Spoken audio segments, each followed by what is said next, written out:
雲林水林鄉的番薯芳國球，這個台電伫個雲林的區處，雇將近500個員工到水林契作的番薯田來挖番薯，除了協助在地農民行銷農產，嘛讓員工來體驗到種作的趣味。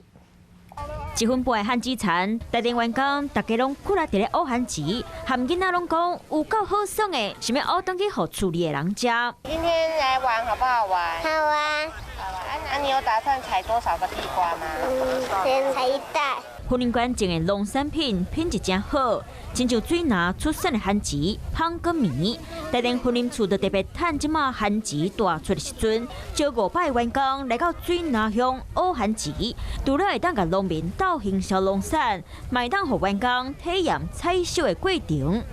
歲末還有這個各式的節慶，都會致贈同仁這些農產品，一方面也來照顧在地的農民。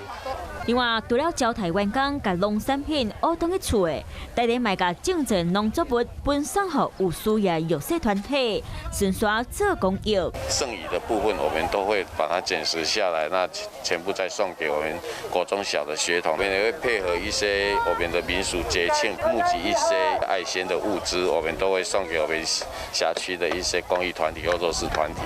和農民合作，就會推廣雲林農產品，嘛希望會當予愈濟企業團體來學因，共同為台灣的農產品做伙盡一份心力。